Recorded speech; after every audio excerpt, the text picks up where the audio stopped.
Hello everyone, welcome to a new video thumbnail থেকে বুঝতেই পেরেছো যে আজকে আমি তোমাদের সাথে যে বিষয়টা নিয়ে আলোচনা করছি সেটা হচ্ছে সিবিএসই আইসিএসসি বোর্ডে যোগ্যতা কেমন প্রয়োজন হয় এবং কেভির আপডেট নিয়ে তোমাদের সাথে আমি আজকে কথা বলবো। ভিডিওতে নতুন থাকলে কিন্তু চ্যানেলটাকে অবশ্যই সাবস্ক্রাইব করে নিতে হবে, তাহলে তোমরা এরকম বিভিন্ন রকম নতুন ভিডিও পেয়ে যাবে এবং ভিডিওটা পছন্দ হলে একটা লাইক করে নিতে হবে। তাহলে চলো আমরা ভিডিওটা শুরু করি।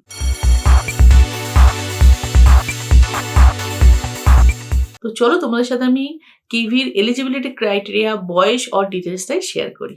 দেখো, ফার্স্টে আমি তোমাদের জানিয়ে রাখি যে কেভির যে ভ্যাকেন্সি বেরোয় সেটা কিন্তু রেসপেক্টিভ কোন জায়গার মানে কোন প্লেস থেকে মানে কোন জায়গার কেভি স্কুলটা আছে সেই কেভি স্কুলের রেসপেক্টে কিন্তু ভ্যাকেন্সিটা আউট হয়। ওকে, তো অবশ্যই কিন্তু তোমাদের আমি যেই স্কুলগুলোর নাম বলবো, কেভির প্লেসগুলো কিন্তু তোমরা সেই ওয়েবসাইটে চলে যাবে, গিয়ে তোমরা কিন্তু দেখে নেবে।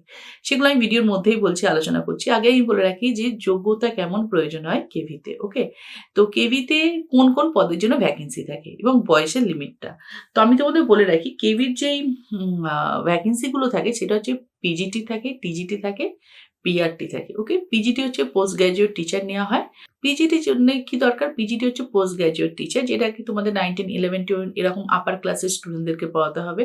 তার জন্য তোমাদের কোয়ালিফিকেশন কি থাকা দরকার? যেই রেসপেক্টিভ সাবজেক্টের উপরে তুমি স্টুডেন্টকে পড়াবে, যে রেসপেক্টিভ সাবজেক্টের উপরে তুমি কেভিতে অ্যাপ্লাই করবে, সেই রেসপেক্টিভ সাবজেক্টে অবশ্যই কিন্তু তোমাকে 50% রাখতে হবে উইথ এমএ।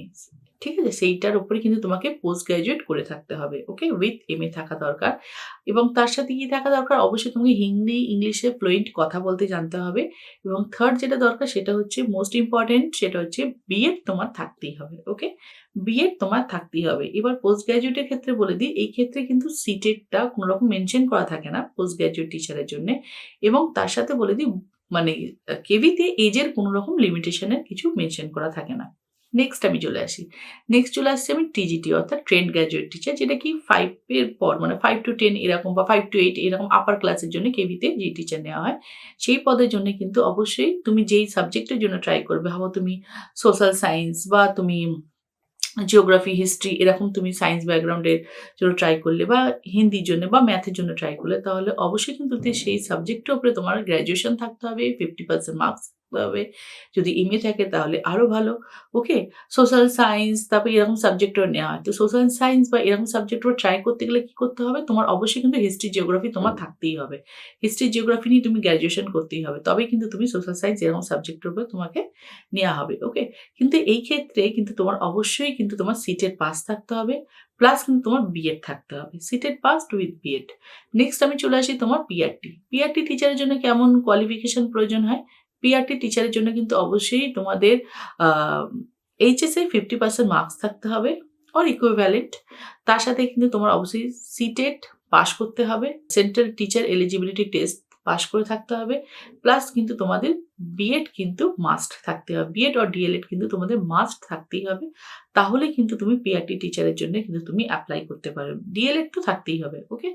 পিআরটি টিচারের ক্ষেত্রে। আর অবশ্যই কিন্তু ৩ টে যে পদের জন্য কথা বললাম, ৩ টে পদের ক্ষেত্রেই কিন্তু হিন্দি, ইংলিশ কিন্তু মাস্ট। হিন্দি, ইংলিশ কিন্তু মাস্ট তোমার থাকতে হবে। ইনফ্যাক্ট কম্পিউটার টিচারও নেওয়া হয় কেভিতে। কম্পিউটার যে টিচারের জন্য, কম্পিউটার অ্যাপ্লিকেশন টিচারের জন্য যে নেওয়া হয়, সেই সাবজেক্টের উপরে কিন্তু অবশ্যই সেই টিচারকে পোস্ট গ্র্যাজুয়েট করে রাখতে হবে। যদি সে পোস্ট গ্র্যাজুয়েটের জন্য অ্যাপ্লাই করে বা টিজিটির জন্য অ্যাপ্লাই করে, তো তোমার গ্র্যাজুয়েশন করে থাকতে হবে। আর অবশ্যই কিন্তু হিন্দি, ইংলিশ ফ্লুয়েন্ট এবং বিএডটা থাকলে কিন্তু অবশ্যই সে অ্যাপ্লাই করতে পারবে। ওকে? এবং সিটেটটা যেটা হচ্ছে, সিটেটটা কিন্তু পোস্ট গ্র্যাজুয়েটের জন্য প্রয়োজন হয় না, কিন্তু তোমার পিআরটির ক্ষেত্রে কিন্তু সিটেট মাস্ট। ওকে? পিআরটির ক্ষেত্রে কিন্তু সিটেট মাস্ট।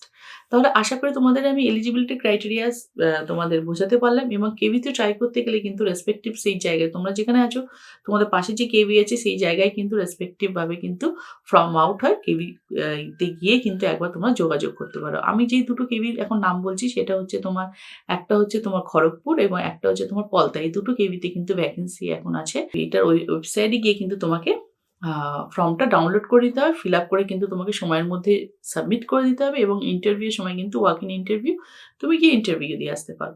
তারপর যেরকম হবে এবং ফর্মটা যখন সাবমিট করবে তারপর কিন্তু শর্ট লিস্টেড নাম আউট হবে।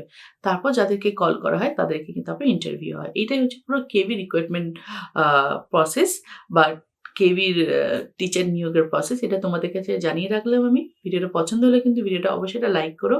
চ্যানেল নতুন থাকলে চ্যানেলটাকে সাবস্ক্রাইব করে নাও। এরকম আমি তোমাদের কাছে নতুন কিন্তু আপডেট নিয়ে আসতেই থাকবো। বিভিন্ন রকম স্কুল এবং কলেজের আপডেটগুলো নিয়ে আসতেই থাকবো। ভ্যাকেন্সি নিউজগুলো তোমাদের সাথে শেয়ার করতে থাকবো। দেখা হচ্ছে আমাদের পরবর্তী ভিডিওতে। সকলে সুস্থ থেকো, ভালো থেকো। বাই।